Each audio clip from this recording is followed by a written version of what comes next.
The great hall of the Galactic Council was filled with angry voices. Beings from 47 different worlds sat in their special seats, each made for their own kind. Some were tall and thin like walking sticks. Others were short and round like living rocks. A few glowed with their own light, while some were covered in scales or fur. In the corner of the room, Ambassador Jake Harrison sat with his small human team. His gray hair was neat, and his blue uniform was clean and pressed. He did not speak or move much. He just listened to the others talk about his people. The Zeltheran Prime Minister stood up. He was green and had 4 arms. His voice was loud and harsh. "Humans are too dangerous," he said. "They grow too fast. They want too much space. They cannot be trusted." Other aliens nodded their heads. Some made clicking sounds with their mouths. Others flashed different colors to show they agreed. Harrison's helper, Lisa Carter, sat next to him. She was young and had brown hair tied back. She wrote notes on a small computer. Every few minutes, she would lean over and whisper to Harrison. The numbers were not good. More and more aliens were voting against humans. The Corvin delegate spoke next. He looked like a giant insect with silver skin. "Humans break our trade deals," he said. "They sell things too cheap. They make our businesses fail." A being made of purple crystals added, "Human soldiers practice fighting near our worlds. They scare our children. Why do they need so many weapons?" Harrison watched each speaker. His face showed nothing. He had been a soldier before becoming a diplomat. He knew how to stay calm when others were angry. The Phi's Empire representative was next. She was tall and had blue skin that seemed to glow. "Humans learn our secrets too fast," she complained. "They copy our technology. They make it better. This is not fair." More aliens stood up to speak against humans. Each one had a different complaint. Humans were too smart. Humans were too brave. Humans asked too many questions. Humans did not follow old rules. Lisa Carter counted the votes on her computer. She whispered to Harrison again. "Sir, it looks bad. Most of them will vote yes." Harrison nodded slowly. He had expected this. For months, he had seen the signs. The other species were afraid of humans, not because humans were evil, but because humans were different. Speaker Vorthak called for quiet. He was made of living crystal and was very tall. His voice sounded like wind chimes. "Does anyone else wish to speak before we vote?" Harrison stood up. The room became silent. Everyone looked at him. He walked to the center of the room, where speakers usually stood. His steps were slow and steady. "Honor members of the council," Harrison began. His voice was not loud, but everyone could hear him clearly. "I have listened to your concerns about humanity." He looked around the room, meeting the eyes of as many delegates as he could. "You say we grow too fast. This is true. Humans like to explore. We like to build new homes. We do not do this to hurt you." Some aliens shifted in their seats. A few made soft sounds. "You say we are too aggressive. Yes, humans know how to fight. We fought wars on our own world before we came to space. But we also fought beside you against the void entities. Human soldiers died to protect your worlds." Harrison paused. He thought of the human soldiers who had given their lives in the last war. Good people like Captain Roy Martinez and Commander Beth Adams. They had died saving alien civilians. "You say we learn too fast and share too little. But human doctors helped cure the Red Plague that killed millions of Altarians. Human engineers designed the shields that protect vegan colonies from solar storms. Human farmers taught the Centauri how to grow food on their desert worlds." The room was very quiet now. Some aliens looked uncomfortable. "You say we cannot be trusted. For 50 years, humans have kept every treaty we signed. We have shared our medical knowledge. We have helped settle disputes between your species. We have asked for nothing but the chance to be part of this community." Harrison picked up a small device from the speaker's table. It showed the voting results. "I see that most of you have already decided. You wish to limit human expansion. You want to control our trade. You want to reduce our voice in this council." He set the device down gently. "The human delegation accepts your decision. We understand that you no longer wish us to be full members of this community. Speaker Vorthack's crystal body made a ringing sound. Ambassador Harrison, this is not about membership. It is about making rules that keep peace. Harrison looked up at the tall crystal being. Speaker Vorthack, with respect, it is exactly about membership. You are telling us we cannot be trusted with the same rights as other species. The vote was called. One by one, the species voted. Most voted yes to the restrictions. Only 13 voted no. The Aquatic Federation, the Insectoid Collective, and a few smaller species supported humans. Harrison gathered his papers slowly. Lisa Carter and the other humans did the same. They moved without rushing, like people who had expected this outcome. As Harrison prepared to leave, he turned back to face the assembly one last time. The room was buzzing with satisfied sounds from the aliens who had won. The human delegation acknowledges the council's decision, Harrison said. His voice was calm and formal. We will be departing within the standard galactic week to reassess our position in this community. He paused for a moment, looking at the faces around him. We wish you all well in your future endeavors. Harrison and his team walked out of the chamber. Their footsteps echoed in the sudden quiet. Behind them, the aliens began to talk among themselves. Many seemed pleased. They had finally put the troublesome humans in their place. But a few of the older, wiser delegates felt a chill they could not explain. Something in Harrison's tone had sounded final. Something in the way he said goodbye felt like more than just temporary anger. The Aquatic Federation's ambassador, a being of living water, spoke to his aide. I fear we may have just made a terrible mistake. In the corridor outside, Harrison walked steadily toward the human embassy. He did not look back at the council chamber. He had work to do, important work that would change everything. Dr. Amanda Foster was reading reports about human colonies when her computer made a soft beeping sound. She looked at the screen and saw a message from Ambassador Harrison. It was very short and used words that seemed normal, but Amanda knew what they really meant. Protocol 7. Commence immediately. Amanda had hoped she would never see those words. She had helped write Protocol 7 5 years ago. It was a secret plan that only a few humans knew about. The plan was simple but huge. If the alien species ever turned against humanity completely, every human in the galaxy would come home to Earth. Amanda stood up from her desk and walked to the window of her office. Outside, she could see the busy streets of New Geneva on Earth. People walked around, not knowing that everything was about to change. She took a deep breath and started making calls. The first call went to Captain Ben Rodriguez. He was the commander of a big transport ship called New Horizon. Ben was eating lunch when his phone rang. Captain Rodriguez, he answered. Ben, this is Amanda Foster. You need to report to Transport Command right now. Bring your crew. You have new orders. Ben could hear something serious in her voice. He put down his sandwich and grabbed his jacket. On my way, ma'am. Within an hour, Ben learned that his job had completely changed. Instead of carrying cargo between alien worlds, he would now pick up humans. Lots of humans. All the humans living in alien space. Amanda sent the same message to hundreds of ship captains. Every human transport ship, cargo vessel, and passenger liner got new orders. They all had the same job now. Bring humans home. The message also went to every human colony, research station, and outpost in the galaxy. The words were different for each place, but the meaning was the same. Pack only what you need. Leave everything else working. Come home to Earth as fast as you can.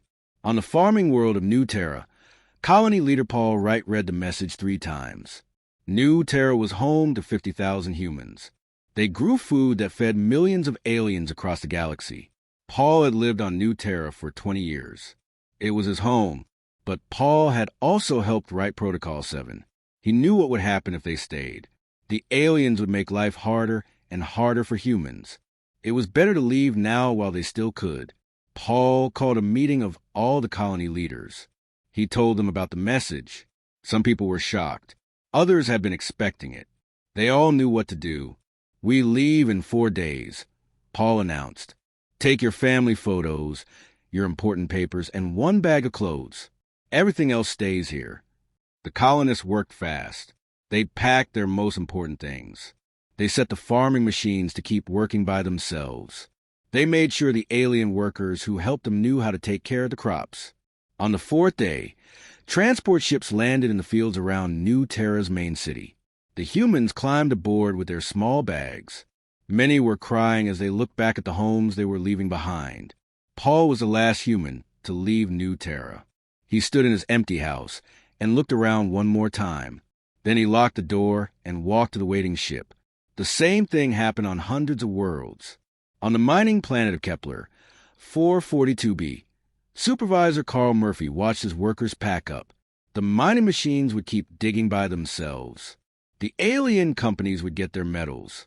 But no humans would be there to fix problems or make improvements. Carl had worked in the mines for 15 years. He knew every machine, every tunnel, every safety system. But he also knew that humans were no longer welcome in alien space. Keep the machines running, he told the alien workers who would stay behind. The instruction books are in the main office. The alien workers nodded, but Carl could see they were worried. The machines were complicated. Without humans to help, things might go wrong. On research stations across the galaxy, human scientists packed up their personal belongings but left their work behind. Dr. Helen Brooks was studying a disease that killed many different alien species. Her research was almost finished. She could have saved millions of lives. But Dr. Brooks also packed her bags. She copied all her research onto computer drives and left them for the alien scientists. Maybe they could finish the work. Maybe not. I hope you can understand my notes, she told her alien assistant, a blue-skinned woman named Kira. Kira looked sad. Dr. Brooks, why are you leaving? Your work is so important. I know, Helen said quietly, but my people are not wanted here anymore. The evacuation was like a giant, quiet dance. Hundreds of ships moved through space, picking up humans from every corner of the galaxy. They did not hurry or panic. They moved slowly and carefully, so the aliens would not notice what was happening right away. Captain Rodriguez made 12 trips in his ship. Each time he picked up families, workers, soldiers, and scientists. His ship was crowded, but everyone was patient. They knew they were going home. The aliens didn't notice that humans were leaving, but they thought it was just a small protest. Surely the humans would come back when they realized how much they needed alien technology and trade. The Zeltheran trade minister called his human business partner Steve Johnson. Steve owned a company that made computer parts for alien ships. Steve, where are your workers? The minister asked. My ships need repairs.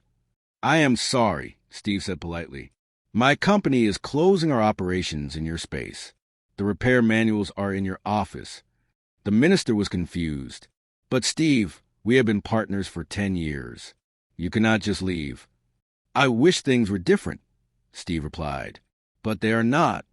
Similar conversations happened all over the galaxy. Human doctors left their alien patients. Human teachers left their alien students.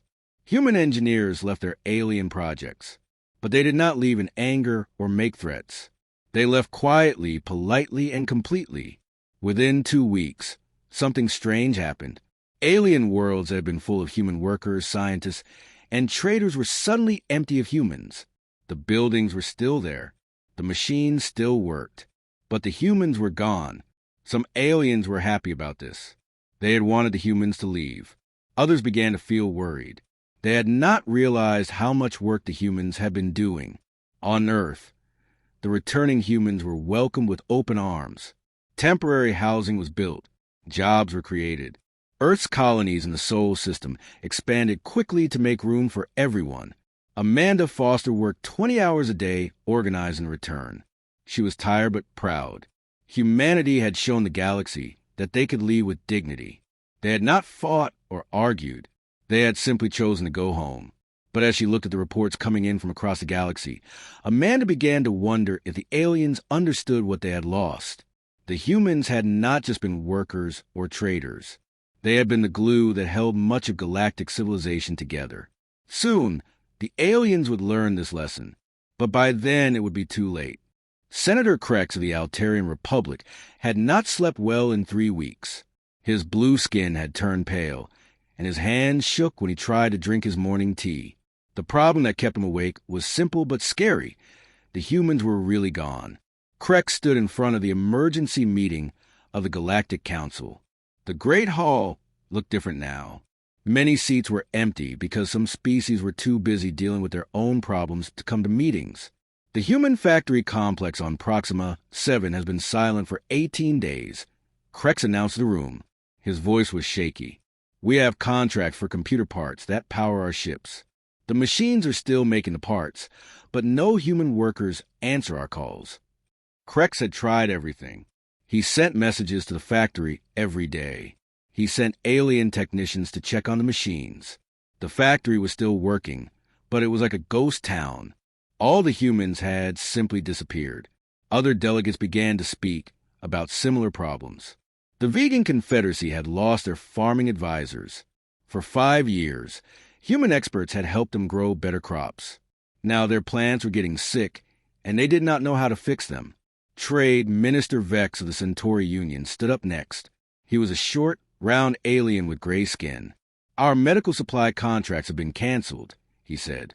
The human companies that made our medicines are gone. The factories still work, but no one is there to take our orders or answer our questions. In the back of the room, Ambassador Keltar of the Vegan Confederacy whispered to his aide, "How many human businesses were there in our space?" His aide looked at a computer tablet. "According to our records, sir, humans ran or helped run about 40% of all businesses in vegan space." Keltar felt cold. 40%. How had he not noticed this before? The reports kept coming. The Corvin Empire had lost their shipping coordinators. Human companies had been moving cargo between worlds for years. They knew the best routes, the cheapest prices, and how to avoid dangerous areas of space. Now alien companies were trying to do the same job, but their ships were getting lost, attacked by pirates, or arriving late. Dr. Zara of the Crystalline Collective spoke about the medical crisis. The human research team led by Dr. Helen Brooks was close to curing the Andromedan plague. Their work could have saved millions of lives. But Dr. Brooks left her laboratory and took all her research with her. Zara's crystal body flickered with worry. "We have her notes, but we cannot understand them. Human medicine is very different from ours. Without human doctors to explain, we cannot finish the cure." Speaker Vorthak tried to calm the room. His tall crystal form made ringing sounds as he moved. "Fellow delegates, we must not panic. The humans are simply making a point. They will return when they realize they need us." But Vorthak did not sound sure of his own words. He had been getting reports from his own world. The Crystalline Collective's energy plants were having problems. Human engineers had designed many of the safety systems. Without them, the plants were dangerous to operate. Senator Krex spoke again. "Speaker Vorthak, what if they do not come back? What if this is permanent?" The room became very quiet. For the first time, the alien leaders were thinking about a galaxy without humans. It was a scary thought. On the frontier world of Kepler, 62F, the alien colonists were facing their first major storm season without human help. In the past, human emergency teams had always been the first to arrive during natural disasters. They had the best equipment, the fastest ships, and the most experience saving lives. Governor Thane, a tall alien with green skin, stood on his balcony watching the storm clouds gather. His colony had been hit by 3 major storms in the past year. Each time, human rescue teams had arrived within hours to help. "Sir," his aide said, coming onto the balcony, "the weather service says this storm will be the worst in 10 years. Should we call for human assistance?" Thane looked at his aide sadly. "There are no human assistance teams anymore. We are on our own." The storm hit Kepler. 62F 3 days later. It was terrible. The winds destroyed buildings and flooded the city. Without human rescue teams, the colonists had to save themselves. Many died who might have lived if human help had come. Back on Earth, Commander Alex Turner watched the news reports from his desk in the Defense Ministry. He had been in charge of human emergency response teams for 8 years. He knew every alien world that might need help. Alex wanted to send help to Kepler, 62F, but his orders were clear. Humans were no longer allowed to help alien worlds. They had made their choice at the council meeting. "Sir," his assistant said, "we have 43 emergency calls from different alien worlds. Floods, earthquakes, disease outbreaks, pirate attacks. They all want human help." Alex looked at the list of calls. These were worlds where he had friends, where human teams had saved lives many times before. But humanity was no longer welcome in alien space. "Send them a standard message." Alex said quietly, "Tell them we wish them well, but we cannot provide assistance at this time." The assistant nodded and left the room. Alex sat alone, thinking about the people who would die because human help was not coming. The problem was getting worse every day. The aliens had not realized how much they depended on humans. Humans had not taken over alien businesses or forced their way into alien governments. They had simply been invited to help. And they had done such a good job that everyone had forgotten what life was like without them. Human doctors had learned how to treat diseases in dozens of different alien species. Human engineers had designed systems that only they fully understood. Human traders had built relationships that took years to develop. Human soldiers had trained alien armies and protected alien worlds. All of this was gone now. The machines still worked, but no one knew how to fix them when they broke. The medicines were still being made, but no one knew how to change the recipes when new diseases appeared. The trade routes still existed, but no one knew how to make them profitable. On the water world of Aquatica, the fish farms that fed billions of aliens were starting to fail. Human biologists had spent years learning how to keep the fish healthy. They had developed special foods and medicines that only they knew how to make. Governor Splash, a being made of living water, floated in his office reading reports. The fish were getting sick, and his people did not know how to cure them. "Contact the Human Research Station," he told his aide. "Sir, the Human Research Station has been empty for 2 months. All the humans left." Governor Splash felt himself getting colder. Without the fish farms, his people would starve. "Then contact Earth directly. Offer them anything they want. We need their help." The aide tried to send a message to Earth, but there was no answer. The humans had stopped talking to alien governments completely. As the days passed, more and more alien worlds faced problems they could not solve without human help. The Galactic Council met more often, but they never had good news to share. Speaker Vortak finally admitted what everyone was thinking. "We may have made a mistake. The humans were not trying to control us. They were trying to help us. And we told them to leave. But it was too late for regrets. The humans were gone, and they were not coming back. The galaxy was about to learn what life was like without the one species that had been holding everything together. 3 months had passed since the last human ship left alien space. Commander Alex Turner sat in his new office on Mars, watching the galaxy fall apart through his computer screens. He could see everything that was happening, but he could not help. Those were his orders. Alex had spent years training alien pilots how to fly their ships better. He had taught them tricks that saved lives and won battles. Now he watched as those same alien fleets crashed into each other during simple training exercises. On his main screen, Alex could see a Corvin training mission going badly wrong. 3 alien ships were trying to practice a basic flying pattern, but they could not do it right. Without human instructors to guide them, the alien pilots were making the same mistakes over and over. "Crash alert," his computer announced. "Corvin Training Ship 7 has collided with Training Ship 4. Alex watched the rescue ships rush to help the damaged vessels. No one had died, but both ships were badly hurt. This kind of accident had happened 12 times in the past month. Before the humans left, training accidents were very rare. The problem was not that the aliens were bad pilots. They were good at flying their ships. But humans had taught them how to fly in new ways, how to work together better, and how to avoid dangerous situations. Without human teachers, the aliens were going back to their old methods, which were not as safe or effective. On another screen, Alex could see reports from the Zephyrian Mining Consortium. Their mining production had dropped by 60%. The alien workers were trying their best, but the mining machines were very complex. Human engineers had designed many of the systems, and only they really understood how everything worked together. Mining Supervisor Rock stood deep underground on the mining world of Titan V, staring at a broken machine that used to dig precious metals from the rock. The machine was the size of a building and had thousands of moving parts. "Can you fix it?" Rock asked his best mechanic, a four-armed alien named Grix. Grix looked at the instruction manual that the humans had left behind. The book was thick and full of diagrams that were hard to understand. "I can try, sir, but this machine is very complicated. The humans who built it understood things that are not written in any book." Rock sighed. The humans had not just followed the instruction manuals. They had learned by working with the machines every day for years.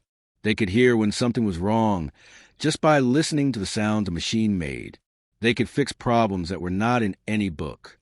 Without human engineers, the aliens were learning that the machines broke down more often and took much longer to repair. Some machines had stopped working completely because no one knew how to fix them. The medical crisis was getting worse too. Captain Nicole Warren, who used to be a human military doctor, read the reports from her home on Earth. The Andromedan plague had come back, and it was spreading to new species. Dr. Helen Brooks had been very close to finding a cure before she left. Her research had shown how the disease worked and how to stop it, but her notes were written in a way that only human doctors could understand. On the hospital world of Sanctuary, alien doctors worked day and night trying to understand Dr. Brooks' research. Dr. Zint, a six-legged alien with a large brain, had been studying the human notes for weeks. "The mathematics make sense," Dr. Zint told his team, "but there are gaps in the research." Dr. Brooks understood things about cross-species medicine that we do not. The problem was that humans had spent years learning how different alien species reacted to medicines. Each species was unique, and what helped one might hurt another. Human doctors had built a huge database of this knowledge, but much of it was in their heads, not in books. "We need Dr. Brooks to come back," Dr. Zint said quietly. "Without her, many will die." But Dr. Brooks was on Earth now, working on human medical problems. She could not help the aliens, even if she wanted to. The humans had been banned from alien space. The economic problems were spreading like a disease. Trade routes that had been profitable for decades were now losing money. Captain Roy Patterson had been watching the shipping reports from his desk at Earth's Trade Ministry. The aliens were trying to move cargo between worlds, but they were doing it badly. Human logistics experts had spent years learning the best ways to move things through space. They knew which routes were safe, which planets needed what goods, and when to buy and sell for the best prices. They had created a complex web of trade that made everyone rich. Now that web was falling apart. Alien ships were getting lost in space because they did not know the safe routes. Cargo was arriving late or going to the wrong planets. Prices were going up because no one knew how to move goods efficiently. The Corvin trade empire, which had complained loudest about human business practices, was hit the hardest. Their economy shrank by 40% in just 3 months. Emperor Vex called emergency meetings every day, but no one had good news to share. How did the humans do it? Emperor Vex asked his trade minister. How did they make everything work so well? The trade minister looked through piles of reports and charts. "Your Majesty, I think they understood something we do not. They saw the whole picture, not just individual parts. Humans have been good at seeing connections that others missed. They could predict what would happen in one part of the galaxy based on events in another part. They could solve problems by thinking in new ways that aliens had never considered. On the diplomatic front, old conflicts were starting again. The Draconian Empire and the Aquatic Federation had begun arguing about territory near their border. In the past, human negotiators had helped them solve these problems peacefully. Ambassador Flame of the Draconian Empire breathed fire and anger as he spoke to the council. "The water beings are stealing our mining rights," he roared. "We demand justice." Ambassador Wave of the Aquatic Federation flowed into a defensive shape. "The dragons are being unreasonable. We have legal rights to those waters." Speaker Vorthak tried to mediate between them, but his crystal mind worked very differently from either dragons or water beings. He could now understand why they were so angry about territory that neither could use effectively. Human diplomats had been good at understanding different types of thinking. They could talk to proud dragon warriors and peaceful water beings with equal skill. They found solutions that made everyone happy. Without human mediators, the old prejudices and misunderstandings between species were coming back. Arguments that had been settled years ago were starting again. On Earth, Ambassador Jake Harrison read the reports with sadness but no surprise. He had warned the Council that removing humans would cause problems, but they had not listened. "Sir," his aide Lisa Carter said, "we have received formal requests for help from 17 different alien governments. They want human doctors, engineers, negotiators, and teachers to come back." Harrison looked out the window at Earth's blue sky. Somewhere out there, people were suffering because of the Council's decision, but humanity had to stay strong. "Send them our standard response," Harrison said. "We wish them well, but we cannot provide assistance at this time." The galaxy was learning a hard lesson. Humans had not been trying to take over or control anyone.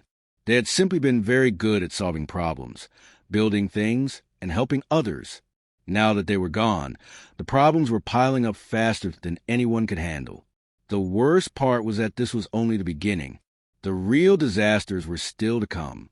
6 months after the humans had left, the Galactic Council faced its biggest crisis in 100 years. The Draconian Empire and the Aquatic Federation were about to go to war over a small group of planets that neither really needed. But pride and old anger were stronger than common sense. Speaker Vorthak called an emergency meeting. His crystal body was showing stress cracks from all the pressure. The Great Hall was only half full now.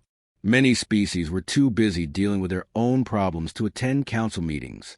"We need to stop this war before it starts," Vorthak announced to the remaining delegates. "Both sides have refused our attempts at mediation." Ambassador Keltar of the Vegan Confederacy stood up. He looked tired and worried. "Speaker Vorthak, I must say something that we have all been thinking. We need the humans back." The room became very quiet.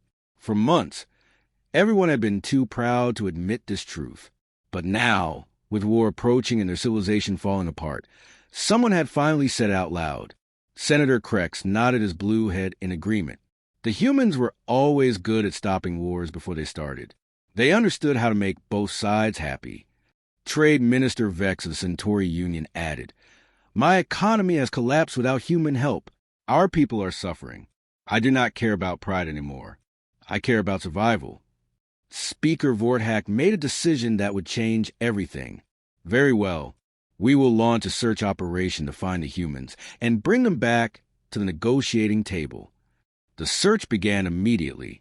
Every species contributed ships and crew members to look for signs of human activity in the galaxy. It was the largest search operation in galactic history.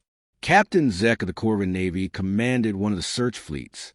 He was a professional soldier who had fought alongside human troops during the Void War. He had respected human military skills, even when his government was complaining about them. Search Pattern Alpha, Captain Zek ordered his crew, check every system where humans used to live or work.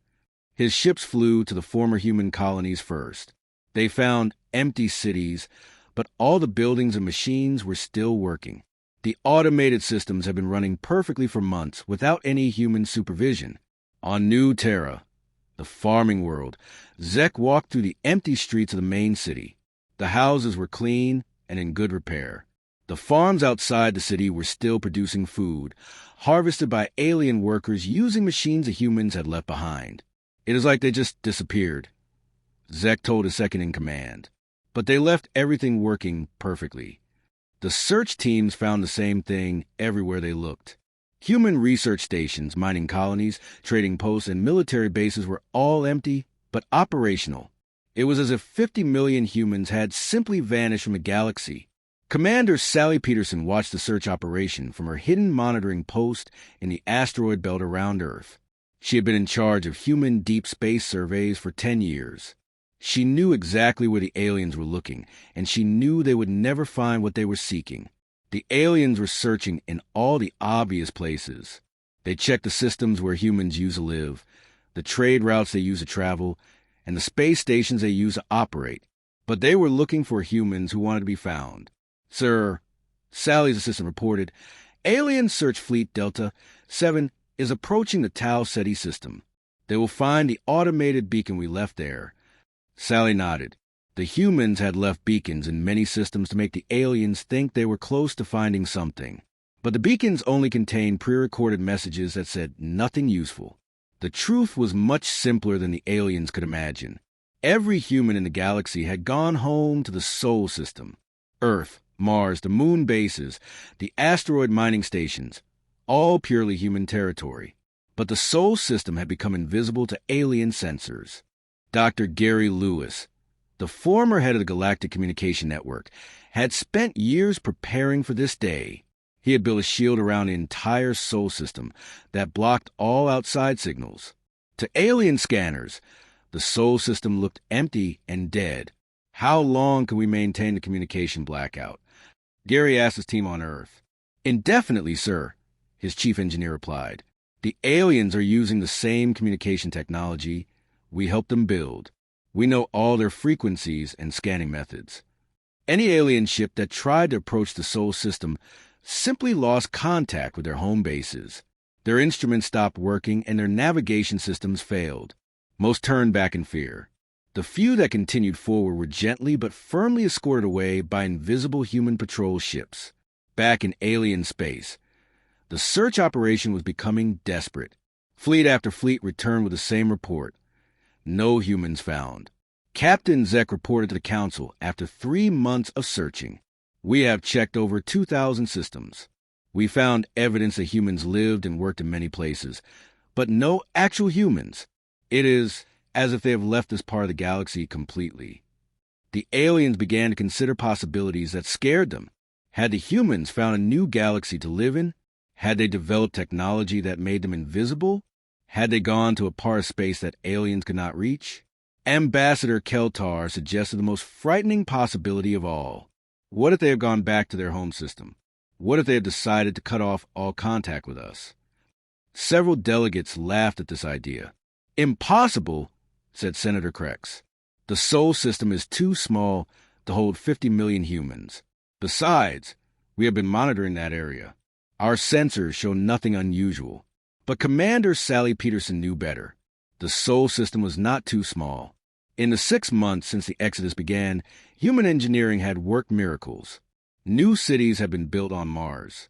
Asteroid habitats had been expanded. Ocean cities had been constructed on Earth.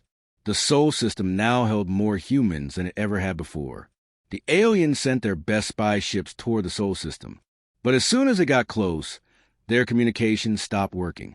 The ships that returned reported strange equipment failures and navigation problems. None could get close enough to see what was really happening. Dr. Gary Lewis watched the alien spy ships approach on his screens. They are getting suspicious about Earth, he told his team. Some of them are starting to figure out where we really are. Should we let them get closer? Asked his assistant. No, Gary replied firmly. Earth is a closed system now. They made their choice when they voted against us. Now they must live with the consequences. On the rim worlds, alien governments were becoming desperate. The Aquatic Federation and the Draconian Empire were still moving toward war. Without human mediators, no one could find a solution that both sides would accept. Governor Splash of Aquatica sent a personal message toward Earth, broadcasting on all frequencies. People of Earth, if you can hear this, please help us.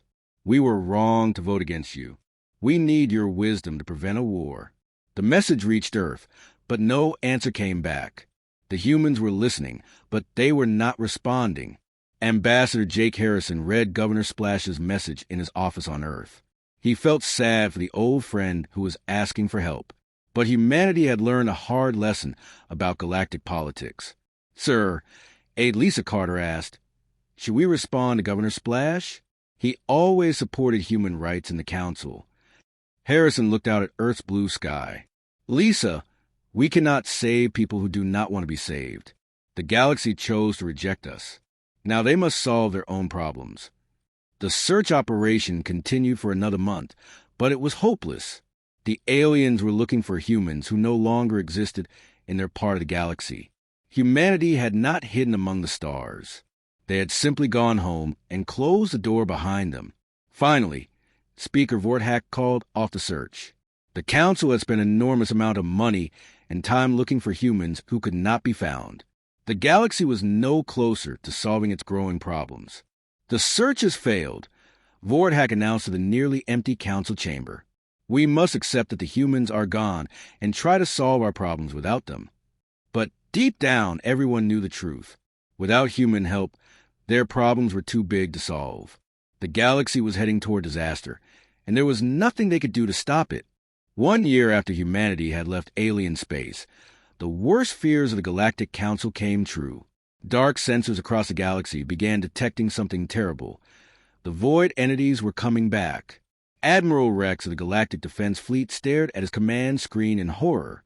The void entities were ancient enemies that attacked from dark space between the stars. They were creatures of shadow and hunger that destroyed everything they touched. For 20 years, they had been quiet, defeated by human-led military campaigns. How many ships? Admiral Rex asked his communications officer. At least 300 void ships, sir. They are attacking the Outer Rim colonies in 17 different systems. Admiral Rex felt his stomach turn cold. The Galactic Defense Fleet had only 200 ships ready for battle. Without human tactical support, they were outnumbered and outgunned. On Earth, Commander Rita Hayes watched the alien military response from her office in the Defense Ministry. She had been the top human military advisor to the Galactic Fleet for 8 years. She knew every alien commander, every ship design, and every battle strategy they used. "They are using Formation Delta 7, Rita told her assistant as she watched the alien fleet movements on her screen. "That formation is 20 years old. The void entities will tear them apart." Rita had developed new fighting techniques that had kept the void entities away for 2 decades. Human military thinking was different from alien thinking. Humans adapted quickly, tried new ideas, and learned from their mistakes. Alien military commanders followed old rules and ancient traditions. The first battle was a disaster for the aliens. Captain Zek of the Corvin Navy led his fleet into combat, using the standard battle formation his people had used for centuries. The void entities surrounded his ships and destroyed half of them in minutes. "Retreat," Captain Zek ordered as his flagship shook from enemy fire. All ships retreat to safe distance. But there was no safe distance from the void entities. They followed the alien ships and continued attacking. By the end of the first battle, 60 alien ships had been destroyed, and only 5 void ships had been damaged. The news spread panic across the galaxy. The void entities were not just attacking military targets. They were destroying entire colonies, eating whole planets, and turning star systems into empty darkness. Commander Rita Hayes wanted to help, but her orders from Earth were clear. Humanity was no longer part of galactic affairs. She could only watch as alien species made the same military mistakes that humans had learned to avoid decades ago. "Sir," her assistant said, "Admiral Rex is broadcasting on all frequencies asking for human military assistance. He says the galaxy will fall without our help." Rita listened to Admiral Rex's desperate message. She had worked with him for years. He was a good soldier and a decent person, but he represented the same government that had voted to kick humans out of the council. "Send our standard reply," Rita said sadly. "We wish them well, but we cannot provide assistance." The economic collapse that had been building for months now became a complete disaster. The Corvin trade empire, which had once controlled shipping across half the galaxy, saw their economy shrink by 70%. Without human logistics experts, their supply chains had broken down completely. Emperor Vex called an emergency meeting of his trade ministers. His palace, once filled with wealth from across the galaxy, now felt empty and cold. "How bad is it?" Emperor Vex asked his chief economist. "Your Majesty, we are facing total economic collapse. Our shipping costs have tripled. Our trade agreements are falling apart. Our people are running out of food and medicine." The problem was that humans had not just been workers in the galactic economy. They had been the ones who made the whole system work. They understood how to move goods efficiently, how to predict market changes, and how to solve problems that other species could not imagine. The medical crisis reached its worst point when the Andromedan plague mutated into a new form that could kill members of any species. Dr. Zint and his alien medical team had been trying for months to understand Dr. Helen Brooks' research, but they had failed. "We need the human medical database," Dr. Zint told the Council's Health Committee. "Without Dr. Brooks and her team, we cannot develop new treatments fast enough." The plague spread from world to world. Millions of aliens died who could have been saved if human doctors had been there to help. The medicines that humans had developed could treat the old form of the plague, but not the new mutation. On Mars, Dr. Helen Brooks read the medical reports with tears in her eyes. She knew how to stop the plague. She had been studying it for years and understood it better than anyone in the galaxy. But she could not help the aliens, even if she wanted to. "Ma'am," her assistant said, "we have received over 1,000 requests for medical assistance from alien governments. They are offering huge amounts of money for our help." Dr. Brooks looked out at the red landscape of Mars, where human cities were growing larger every day. "Tell them we cannot provide assistance." They made their choice. The agricultural disaster was just as bad. The automated farms that humans had left behind were starting to fail, without human agricultural experts to maintain them. The complex systems that fed billions of aliens began to break down. On the water world of Aquatica, Governor Splash watched his fish farms die one by one. The human biologists who had designed the farming systems had understood things about marine biology that no alien scientist knew. "Sir," his aide reported, "fish production is down 80%. Our people will start starving within 2 months." Governor Splash had been one of the few alien leaders who had supported human rights in the Council. He had tried to warn the others that rejecting humanity would cause disasters. Now his own people were paying the price for the Council's mistake. Send another message to Earth. Governor Splash ordered, "Tell them we will give them anything they want. Territory, money, technology. Anything." The message was sent, but like all the others, it received no reply. Earth had become a silent world that no longer spoke to the galaxy that had rejected it. Captain Frank Morrison, monitoring alien communications from his base on Mars, recorded hundreds of desperate messages from alien governments. Some offered money. Others offered territory. A few even offered to make humans the rulers of their worlds. "Sir," Frank's communication officer said, "the Crystalline Collective is offering to give humans control of 3 star systems in exchange for medical help. The Vegan Confederacy is offering half their territory." Frank read through the messages. The same species that had voted to restrict human rights were now begging humans to take control of their governments. "File the messages," Frank said, "but do not respond. Earth's policy is clear." The irony was not lost on human observers. The alien species that had accused humans of being too aggressive and wanting too much power were now literally offering to give humans control of their civilizations. But it was too late. Humanity had moved beyond the need for alien approval or territory. They were building something new in the Sol system, something that did not depend on the cooperation of species that could not be trusted. As the year ended, the galaxy was in chaos. Wars raged between species that had once been allies. Diseases spread unchecked. Economies collapsed. Entire worlds went dark as their populations fled or died. The Galactic Council still met, but only 12 species attended the sessions. The great dream of interstellar cooperation was dying, killed by the same prejudice and fear that had driven humanity away.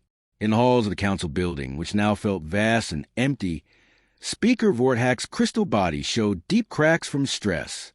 He had spent the year watching everything he had worked for fall apart. "Perhaps," he said to his aide, "we were wrong about the humans. Perhaps they were not the problem. Perhaps they were the solution."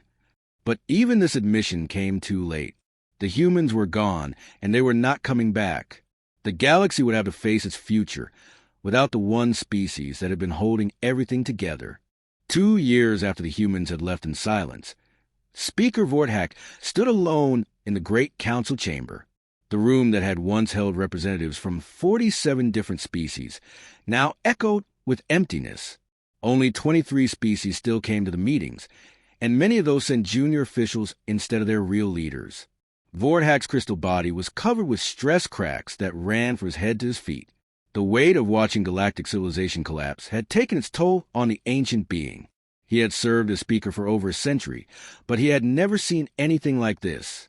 "Call the session to order," Vorthak announced to the nearly empty chamber. His voice, once strong and commanding, now sounded tired and broken. Ambassador Keltar of the Vegan Confederacy took his place as deputy speaker. Half of his people had died from starvation when their farms failed.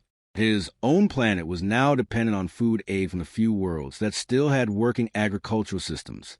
"Fellow delegates," Keltar began, "we are here to discuss our final attempt to contact humanity and request their return to the galactic community. The situation had become hopeless. The void entities now controlled 1/3 of the galaxy's outer rim. Dozens of worlds had gone dark, their populations either dead or fled. The galactic economy had shrunk to less than half its former size. Medical plagues raged unchecked across multiple star systems. Senator Krex of the Altarian Republic stood up to speak. His blue skin had turned almost white from stress and poor nutrition. His home world was one of the few that still functioned, but even they were struggling. "Honored colleagues," Krex said, "I want to read something to you.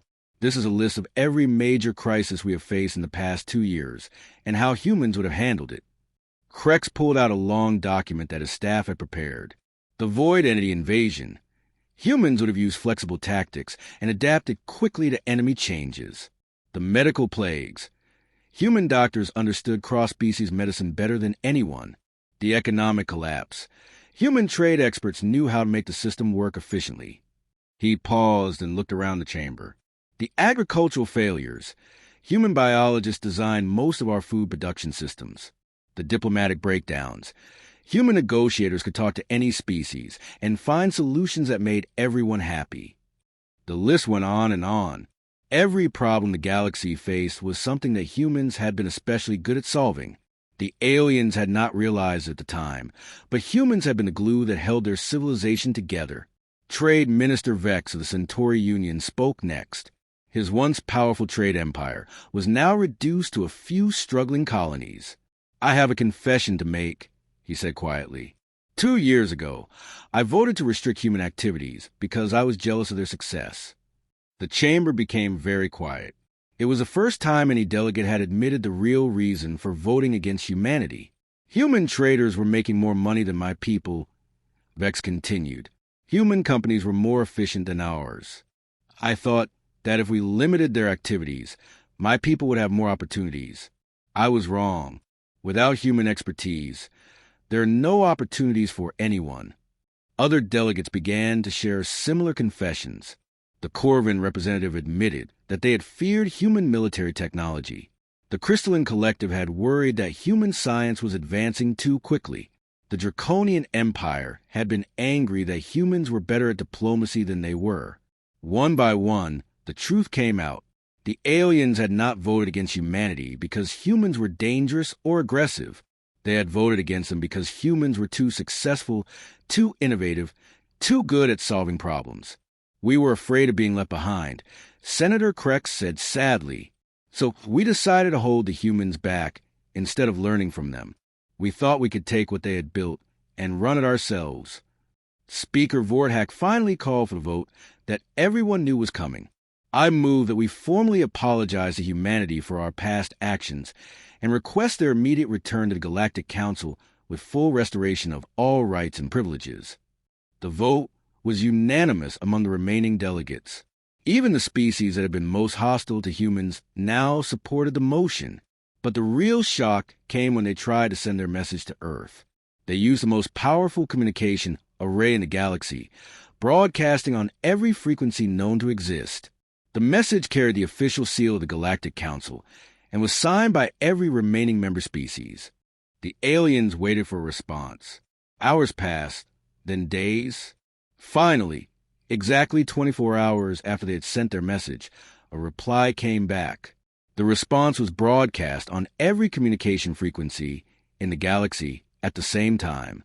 Every alien ship, space station, and planetary communication center received it simultaneously.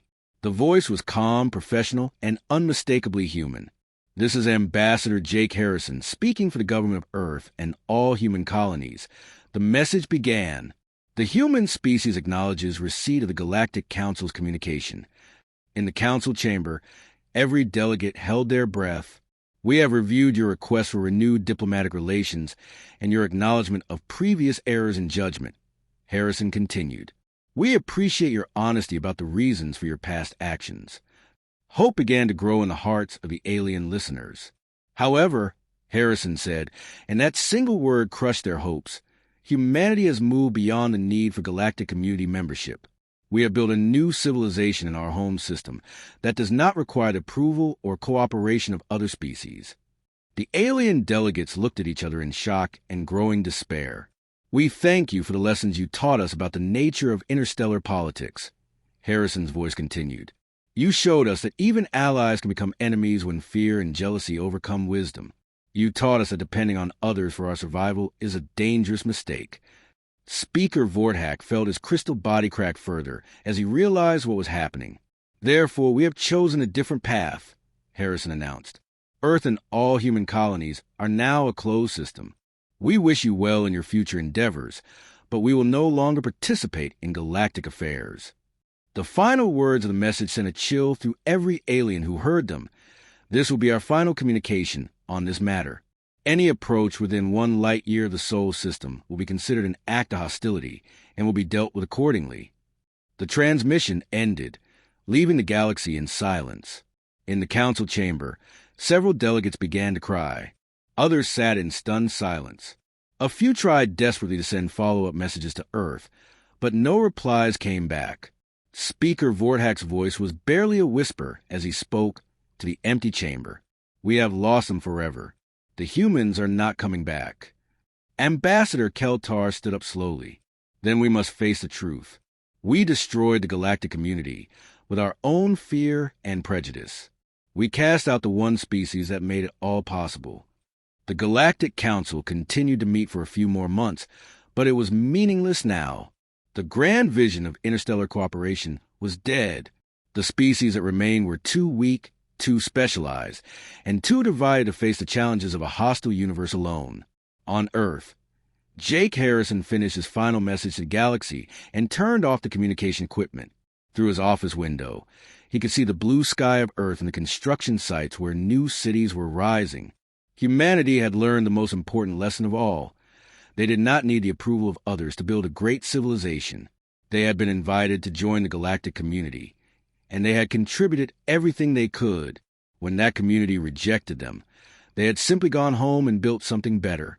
The day humanity left in silence had marked the beginning of the Council's deepest regret.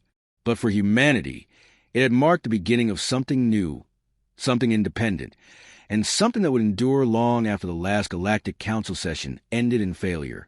In the Sol system, behind barriers that no alien technology could penetrate, humanity quietly built their future. They had no need for the species that had rejected them. They had each other, and that was enough.